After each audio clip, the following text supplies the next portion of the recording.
Saludos y bienvenidos a Diagnóstico. El tema que hoy nos ocupa es protagonista de muchos posts y vídeos en redes sociales. Hace algunos años apenas nadie sabía lo que era esta patología. Instagramers y TikTokers lo han convertido en un contenido candente. Les hablamos del SIBO, o lo que es lo mismo, el síndrome de sobrecrecimiento bacteriano, que provoca síntomas digestivos como diarrea o hinchazón abdominal. Pero esa certidumbre del mundo digital contrasta con la falta de unanimidad del colectivo médico. ¿Existe realmente el SIBO? ¿Hay sobrediagnóstico? Nos metemos en harina con una de las mejores divulgadoras científicas y sanitarias de Instagram, con más de 300.000 seguidores. Esther Gómez es mi enfermera favorita y diagnosticada de SIBO.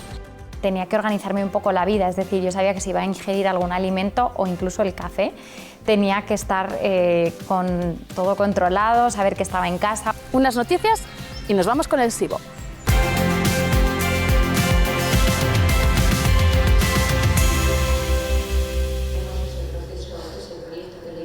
Pulso Vital ha presentado su decálogo para el abordaje de las enfermedades cardiovasculares en España. Elaborado con un equipo compuesto por 22 expertos y pacientes, se buscan propuestas de mejora para el abordaje integral de estas enfermedades desde diferentes ámbitos, uno de ellos la prevención. El tema del diagnóstico, adelantarlo todo lo posible, ese diagnóstico precoz, todo lo que tiene que ver con tratamiento, tanto farmacológico como no farmacológico, y un tema que nos parece fundamental y es el seguimiento que hay que hacerle a este tipo de pacientes hacia futuro. AstraZeneca pone en marcha Tómale el pulso a tu corazón, una campaña para concienciar sobre la importancia de un diagnóstico precoz de la insuficiencia cardíaca. Primero, la prevención, intentar que estas patologías, estas enfermedades crónicas, no se produzcan, y en el caso de que aparezcan, un diagnóstico temprano. En el caso de la insuficiencia cardíaca, ¿por qué? Porque vamos a mejorar, haciendo un diagnóstico temprano y un tratamiento precoz, la calidad de vida del paciente y la esperanza de vida. Las enfermedades cardiovasculares suponen una de las principales causas de muerte en España. Por eso AstraZeneca busca, con esta iniciativa, poner de manifiesto la importancia de cuidar nuestro corazón. A día de hoy, las oficinas de farmacia ofrecen, además de la dispensión de medicamentos, otro tipo de servicios tales como el cribado de enfermedades crónicas o una labor de atención farmacéutica más exhaustiva que la llevada a cabo en los centros de salud. Se suelen hacer una vez al año, una vez cada 6 meses. Por ejemplo, con motivo del Día Mundial de la Diabetes, pues durante ese mes hacemos programas de cribado. Además de la toma de valores y control de alteraciones para su posterior visita con el especialista.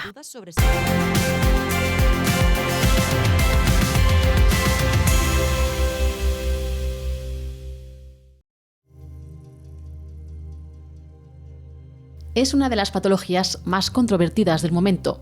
Su nombre explica claramente su causa: exceso de bacterias en el intestino delgado, y sus consecuencias son molestias abdominales de todo tipo. Si bien el SIBO no es nuevo, en los últimos años están aumentando sus diagnósticos. Analizaremos la causa y también los síntomas de esta enfermedad con Esther Gómez. Ella es enfermera y profesora asociada en la Universidad Autónoma de Madrid. También es divulgadora científica y sanitaria. En su libro Desde la cabeza a los pies da respuesta a las dudas más frecuentes sobre salud.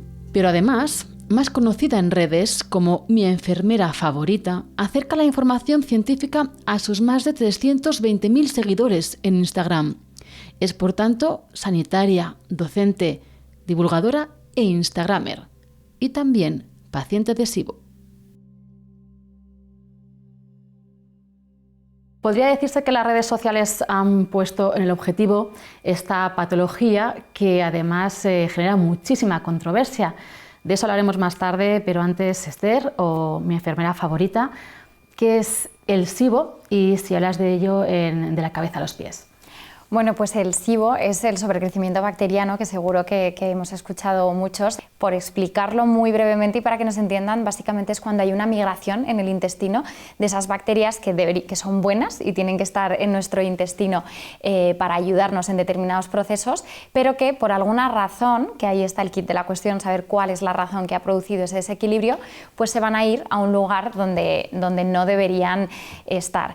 Yo en el SIBO, en el libro libro lo queríamos incluir porque creemos que es algo que, bueno, puede que sea más o menos frecuente, pero es algo de lo que se habla y al final intentaba con este libro hablar de estas cosas que creemos que son interesantes y que afectan a la salud de las personas.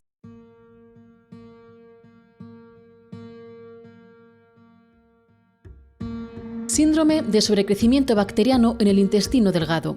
Es el acrónimo que da nombre a esta enfermedad y que, como describe, se debe a un aumento anormal de las colonias de bacterias en esta parte de nuestro sistema digestivo. Conceptualmente son las bacterias intestinales que tenemos y que es normal, que crecen más de lo que se considera normal en el intestino delgado. En el intestino conviven de forma normal y beneficiosa bacterias y otros microorganismos. Cumplen una función. El problema está en el equilibrio de esas poblaciones. La microbiota intestinal es muy importante.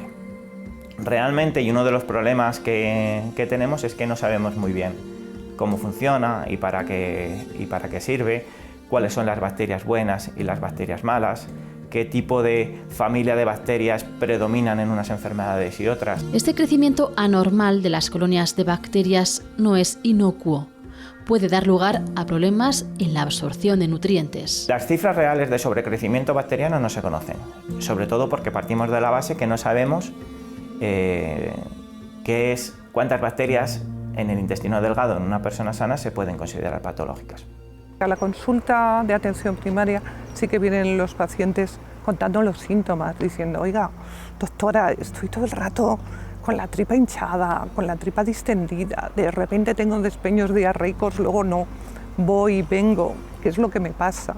La respuesta a esa pregunta no siempre será SIBO, aunque eso sí, esos sean las principales molestias que causa esta enfermedad. Casi nunca que hay hinchazón se debe a SIBO.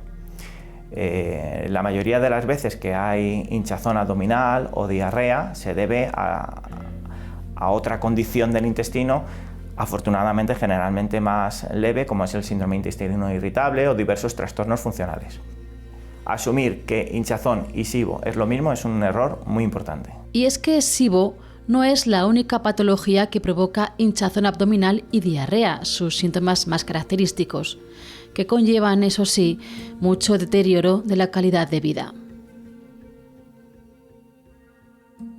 Es una patología que conoces bien, no solo por tu condición de sanitaria o de divulgadora, sino porque tú también tienes este diagnóstico. ¿Cómo fue tu caso? En mi caso, yo la verdad es que tenía una experiencia, te diría, un poco desagradable, porque bueno, ni yo misma sabía lo que era. De hecho, yo acudía, pues no sé si has oído hablar también del Helicobacter pylori, ¿no? Yo sabía que algo intestinalmente no estaba bien, porque iba al baño muchísimas veces, incluso tenía unos malestares tremendos, incluso tenía que organizarme un poco la vida, es decir, yo sabía que si iba a ingerir algún alimento o incluso el café, tenía que estar con todo controlado, saber que estaba en casa o que estaba en un sitio donde pudiera ir al baño, porque realmente eran situaciones muy desagradables. O sea, que al final afectaba a tu calidad de vida. Absolutamente, a mi calidad de vida, a mi sueño, a mi día a día, a la organización de mi trabajo, a todo, ¿no? Y sí que, como te decía, fue una situación un poco desagradable porque, bueno, aparte de por cómo está la sanidad, ¿no? de listas de espera, yo he tardado más de un año en recibir el diagnóstico y el tratamiento durante unos meses que yo seguía pasándolo especialmente mal y haciendo muchas pruebas. Y luego encontrarme con determinados profesionales sanitarios que, bueno, pues a lo mejor porque yo misma soy sanitaria, ¿no? y conozco el sistema, pues que me daba mucha rabia que a lo mejor se tratara así o que no se hiciera de una forma empática, o a lo mejor con las inquietudes que yo tenía, ¿no? De saber la causa, saber qué puedo hacer para mejorarlo, sino era, bueno, tienes esto, tómate esto y ya veremos. Yo creo que ese ha sido uno de los grandes errores o por los que hay esta controversia con esta patología, y es porque mucha gente se la ha autodiagnosticado, ¿no? Por redes sociales. Hemos visto de esas mayoritariamente yo creo que han sido mujeres, ¿no? De esa inflamación abdominal, dolores, digestiones un poquito desagradables, gases, incontinencia incluso en algunos casos.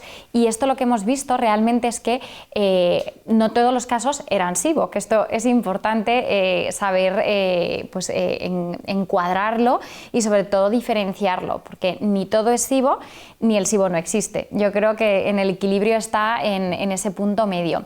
Hablamos de este escepticismo, que es lo que sorprende de esta patología, que bueno, es habitual que entre la población de a pie pues haya ciertas opiniones, pero es un tema en el que no hay unanimidad entre los profesionales, ¿no? Como paciente lo viviste, pero ¿a qué crees que se debe esta falta de todos a una? Bueno, yo me encantaría darte la explicación científica, evidentemente no soy experta en esta patología, pero casi lo que he vivido como paciente es que creo que también el tema de las redes sociales ha tenido ahí un papel, bajo mi punto de vista, muy negativo, porque como decía, la gente se ha autodiagnosticado, además, ¿no? Buscas en internet y yo sé y me consta que incluso la gente al hacerse ese autodiagnóstico se ha hecho su autotratamiento y ha ido a los médicos a exigir, oye, ponme este antibiótico que es que he visto en internet que es lo que tengo, ¿no? Yo creo que esa falta de unanimidad, creo, y esto casi lo digo como paciente por lo que he vivido, es porque hay ese sobrediagnóstico por personal no médico que hace que todo lo que veamos que se sale un poquito de la norma se le haya puesto la etiqueta de SIBO, a veces también como ese cajón desastre, ¿no? De, bueno, esto como no es lo que es, vamos a decir que es SIBO. Y yo creo que, como digo, pues eso, que ni todo es SIBO ni el SIBO no existe.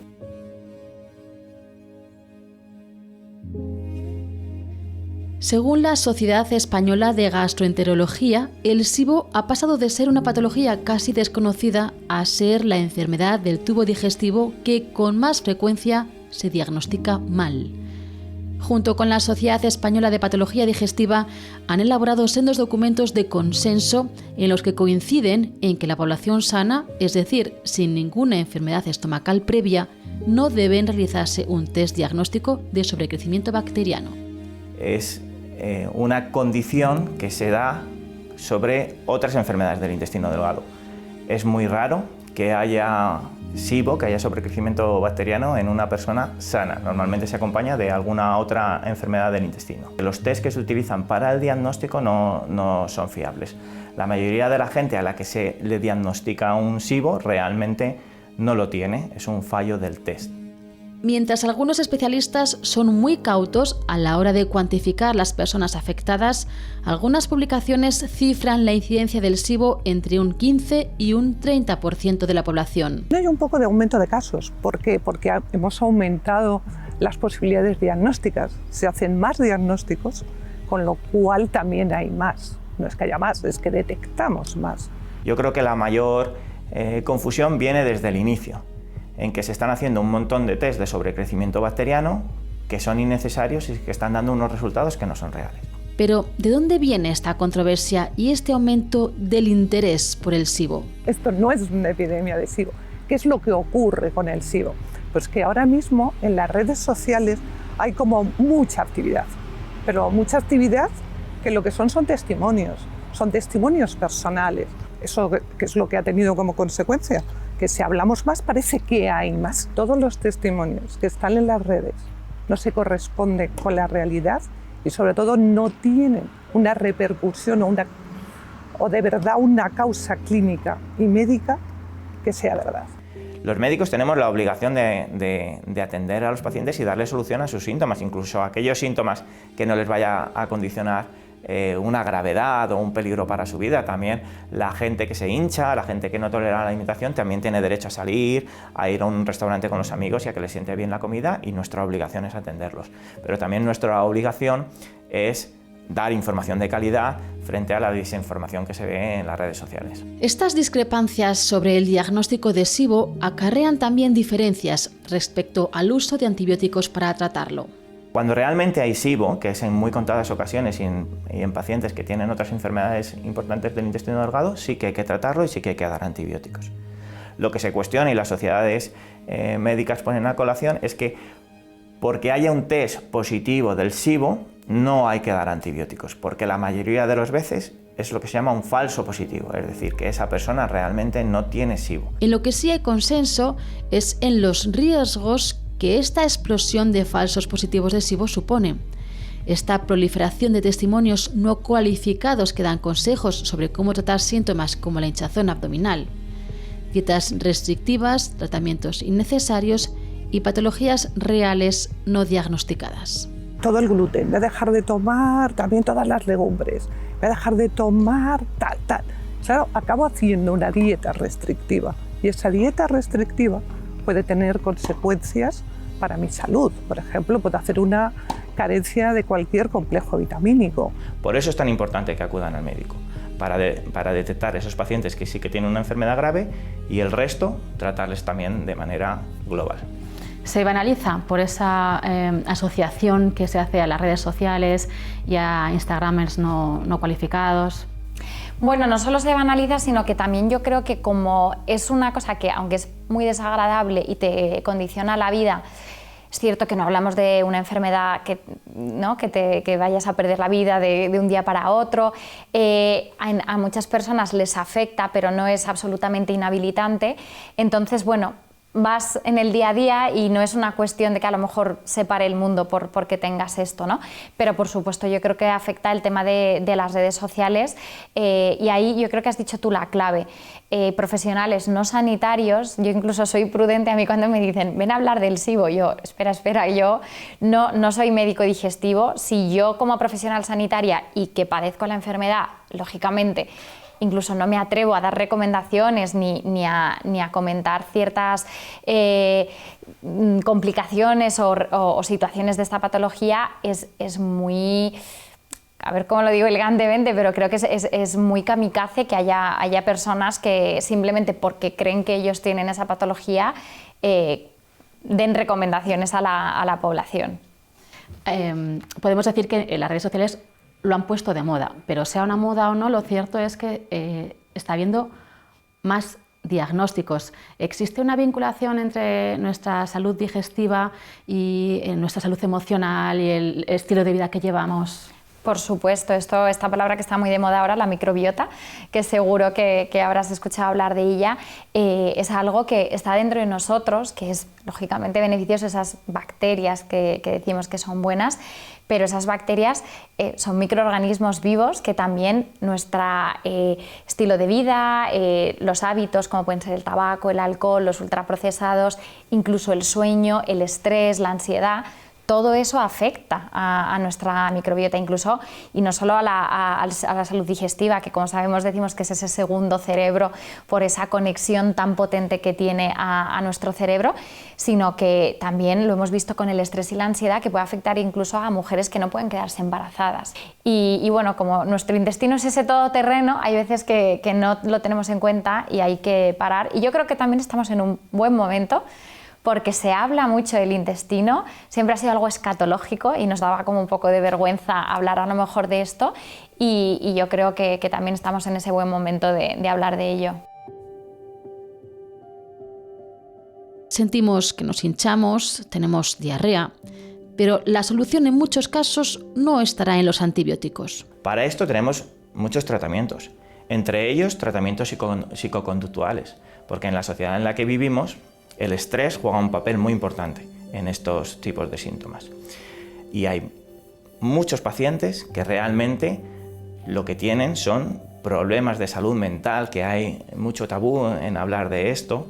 Cuando tenemos una respuesta de ansiedad, se generan una serie de hormonas en el organismo, como el cortisol o la adrenalina, que alteran el funcionamiento de la flora intestinal y pueden causar problemas digestivos. Ante el estrés, nuestro cuerpo genera una respuesta excepcional que, cuando es mantenida, puede suponer desgaste a niveles cardíaco, neurológico y también gastrointestinal. Siempre se ha especulado un poco de cuando las emociones las notamos en el estómago, las tenemos se nos agarran en la tripa, y todo un montón de frases hechas que tenían que ver con esto, y parece que ahora la ciencia ya apunta directamente a esta parte con la clasificación de sistemas de conexión y de neuronas que están en el sistema digestivo y que conectan con el cerebro. Por eso, ante un problema digestivo con un componente psicológico, el tratamiento debe apoyarse también en estos dos aspectos. Hay que abordar a los pacientes y estos síntomas de una manera integral y tratarles todos los síntomas digestivos y los síntomas psicológicos.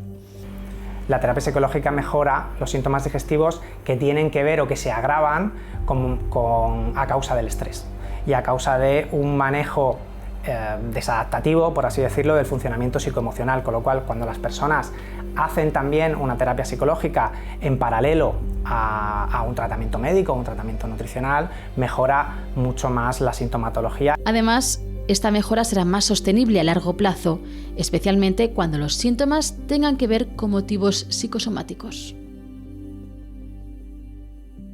Esta vinculación también se hace más patente cuando estamos ante patologías como los trastornos de conducta alimentaria. ¿Qué hacemos cuando se dan ambas situaciones, ¿no? Un SIBO y un TCA? Bueno, creo que esto es complicadísimo de abordar, partiendo incluso por la edad, porque vemos trastornos de la conducta alimenticia incluso en peques de 10 años, y esto es algo que también está viendo por el tema de las redes sociales y la comparación con los cuerpos en el mundo, ¿no? Me parece algo complejísimo. Yo creo que aquí tiene que haber muchas piezas clave, desde la familia, que sea consciente, hasta el paciente, hasta un equipo multidisciplinar, porque claro, en este caso, fíjate, en el trastorno de una conducta alimenticia sí que es algo límite donde la vida de la persona puede llegar a correr un riesgo. Entonces, no voy a decir que el SIBO no adquiere importancia, claro que aquí además también se va a afectar, pero aquí yo creo que tenemos algo mucho más complejo, que es tratar de base, por supuesto, el trastorno de la conducta alimenticia, que muchas veces tiene detrás un trastorno psiquiátrico o un problema de salud mental, y ya después creo que sería el momento de tratar el SIBO. Un tratamiento de SIBO se complica si hay de base un trastorno de conducta alimentaria. Porque quizá por una parte el tratamiento lo que plantea es que esa persona ingiera más alimentos, pero por otra parte tenemos una condición médica que nos orienta a todo lo contrario. Una vez más, el enfoque coordinado del tratamiento fisiológico y mental debe ser el paradigma. La relación entre SIBO y trastornos de conducta alimentaria es bidireccional. Puede que el sobrecrecimiento bacteriano derive en patologías como la anorexia nerviosa o la bulimia. Esto es potencialmente un disparador para personas que puedan estar en una vulnerabilidad para un trastorno alimentario, porque alterar significativamente la comida, y además de una manera tan rígida, pues suele ser el primer disparador de un trastorno alimentario, porque es cuando ya las personas empiezan a hacer conductas relacionadas con la alimentación.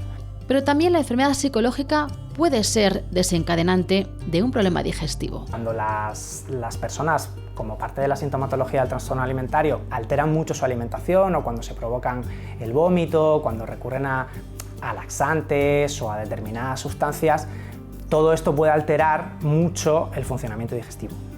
En ambos casos, cuando los síntomas psicosomáticos y fisiológicos son tan difusos, el diagnóstico de una u otra patología puede ser un desafío. Después de algunos años desde ese ansiado y difícil diagnóstico, ¿cómo te encuentras? Pues me encuentro bien, me encuentro la verdad es que muy bien. Sí que para mí el kit de este cambio fue encontrar un profesional sanitario que me escuchara, que validara también mis emociones como paciente, porque a veces los sanitarios, ¿no?, vamos a los libros, al diagnóstico y bueno, hay una persona ahí detrás que siente, padece, que tiene miedo, que además, como te decía yo, en mi caso condicionaba muchísimo mi vida en el día a día, aunque no me inhabilitara. Y bueno, y me ha hecho también como mucho más consciente. Yo creo que cuando somos jóvenes como que nuestro cuerpo lo aguanta todo y llega un momento que obviamente me siento bien, pero te hace más consciente de saber qué es lo que estás comiendo, de limitar mucho más esos alimentos que te hacen daño. Yo en mi caso, por suerte, es verdad que no he sido fumadora, que hace más de 6 años que no bebo absolutamente ni una gota de alcohol, porque no me gusta y porque tampoco lo tolero muy bien, y llega un momento que te hace todas estas cosas sentirte mejor, te cambia la vida. literalmente, porque duermes mejor, te encuentras mejor en el día a día y bueno, sí que te diré que aún así hay determinados restaurantes o determinados sitios que sabes que si vas, probablemente vas a tener un mal día. Es decir, que podemos decir que el SIBO ha cambiado tu vida para mejor. Mira, fíjate, muy buena perspectiva para verlo. En mi caso te diría que sí, porque además justo hemos comentado, ¿no?, que hasta que tú no vas a un profesional, hay veces que vas dando tumbos, ¿no? Y esta famosa frase de en casa herrero, cuchillo de palo. Yo tenía ese malestar, pero bueno, lo iba dejando. Y claro, al final, aunque a ti no te provoque un problema en el día, a largo plazo, una mala alimentación, unos malos hábitos sí que tienen consecuencias para tu salud. Entonces, como bien dices, a mí esto me ha hecho dar un cambio en mi estilo de vida y que me ha ido muy bien. Con este último mensaje nos quedamos. Una lección para esta y otras situaciones de la vida. Superar los retos y aprender a estar mejor.